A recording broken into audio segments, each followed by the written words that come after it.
This detail completely changes everything for the St. Louis Blues that's heading into next season. Doug Armstrong has added multiple players with all signs pointing towards a competitive camp with multiple players fighting for one position within the lineup.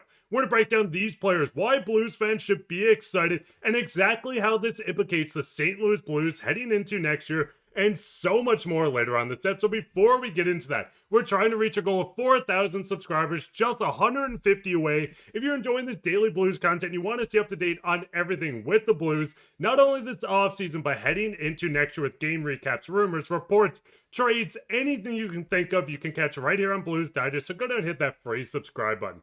Well, with that, Darius, let's just hop straight into that. Where we do know the roster is starting to shape up for this Blue team. They added multiple guys, Bukestad, Suter, Lucic on a PTO, but the biggest thing is, in the bottom six, there's a lot of moving room, and all signs are pointing towards multiple players making a case to fight in camp. Now, the first one we'll touch on, and you were on vacation when this did happen, but Lucic signed to a PTO going into training camp. Listen, Lucic, removed from his prime years, a former 20-goal scorer with the Boston Bruins, Stanley Cup experience in almost 1,300 games. What is your thoughts on his chances? And listen, we're going to touch on a bunch of players, including a prime rookie lining up. But what is your thoughts on Lucic almost looking like a guy that could fit within this lineup?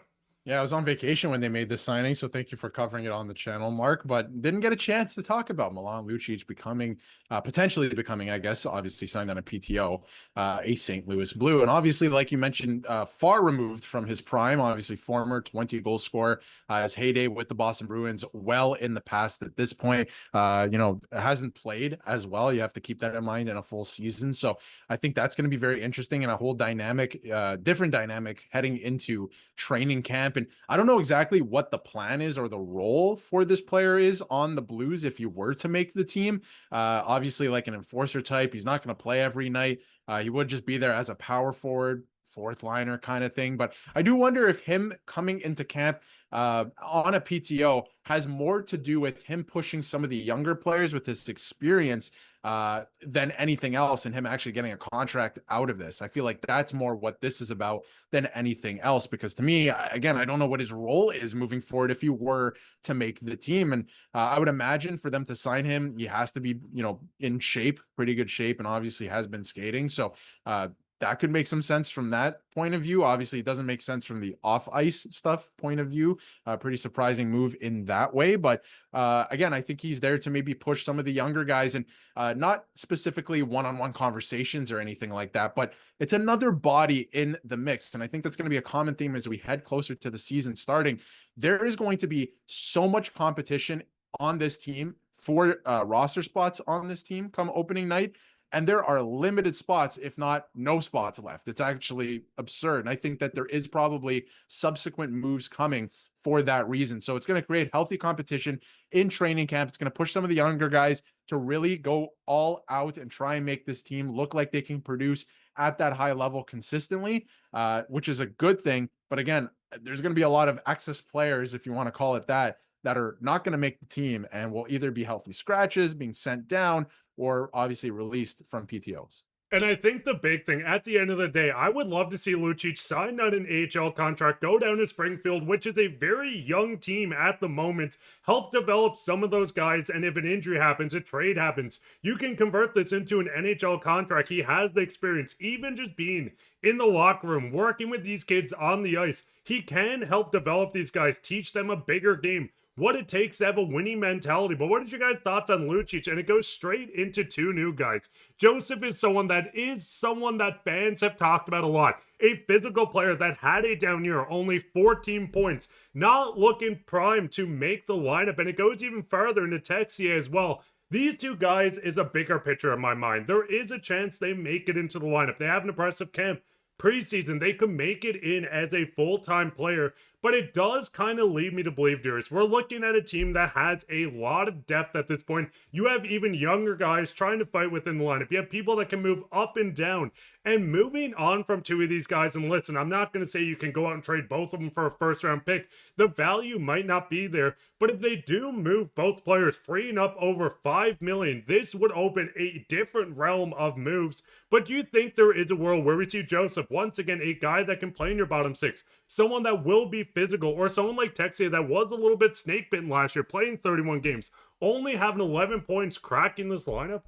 Yeah, and some of these guys, it's going to be very interesting. There's a bit of a logjam for the bottom six, and a lot of these guys can play in different situations, whether it is the penalty kill, 5-on-5, a specialist in that way. So it's going to be very interesting. You got like Sundqvist in the mix. You got Texier, like you mentioned. You got Joseph there. Joseph's a very interesting one to me because, Jim Montgomery's a very different coach, right? And obviously he's not the stereotypical NHL coach that would favor older guys just because they're older and have NHL experience. He actually likes to put younger guys in positions to succeed and give them an opportunity, right? So that's not necessarily what Joseph brings to the table. He does bring obviously the experience and stuff like that. So you have to take that into consideration, but he also comes with a pretty significant cap hit, to his name as well for playing in the bottom six or maybe being in and out of the lineup every other night, right? So you have to take a lot of that into consideration. Haven't even mentioned Walker. We know everybody who watches the channel absolutely loves Walker, and he should be in the lineup. What he did in the playoffs was awesome. He's the type of guy you can win with, and I think that,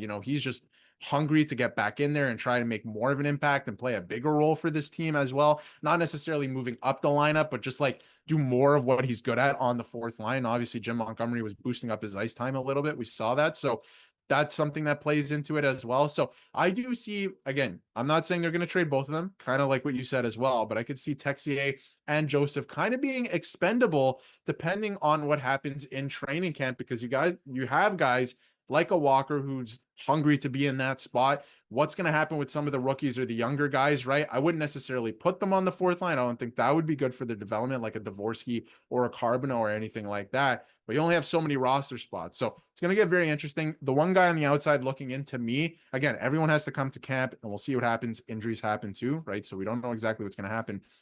The one guy to me that's expendable is Joseph because of that cap hit. You could free up more salary cap space and do something really significant at the trade deadline if you are in a position to compete again.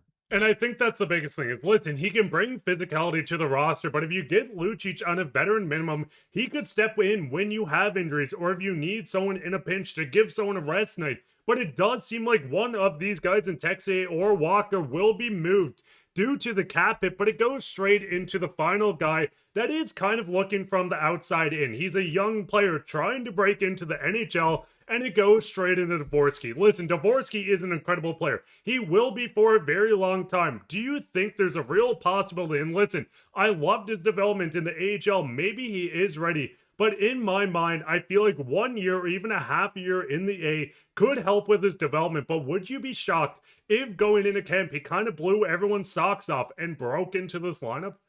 Every year, the team that starts the campaign in October looks different than the team that finishes the season. So I do see this player playing a role for the Blues this season at some point. Again, injuries happen. We've been talking about it, or maybe he's just playing so well that you have to put him in the lineup come playoff time, right?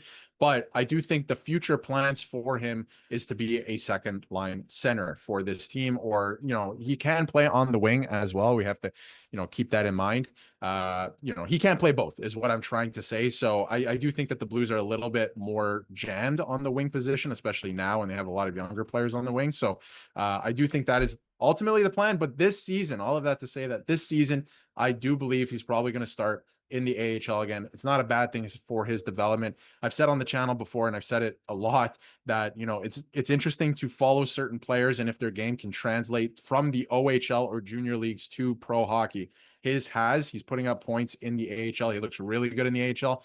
I think that he could probably make the jump to the NHL right now. It's like a Logan Mailloux situation where he could absolutely make the jump. But again, you have so many players, right, that you're going to have to rise above a lot of them. So there's a real chance that he does make the team, maybe even on the third line, right? It's whoever plays best at the end of the day. But I think ultimately, because they can send them down to the AHL and it won't necessarily, disrupt the team, I guess, the team that they envision to play, the roster that they envision to set, or his development, I do ultimately think he'll be in the AHL to start, but that's not to say we won't see him in the NHL consistently very soon. And I think the big thing is there's a lot of possibility with these young guys. Carbonneau could step into camp, dominate, go into this team like Snuggerud did at the end of last season, and take over a top 6 position. It gets really interesting at forward. On defense, we'll just talk very quickly. I mean, Matt Kessel is most likely going to be the 7th defenseman this year. You would like to maybe add a bit of more of a veteran leader on the back end, but Darius, real quick, this is a team poised to do something. Could you see them making a move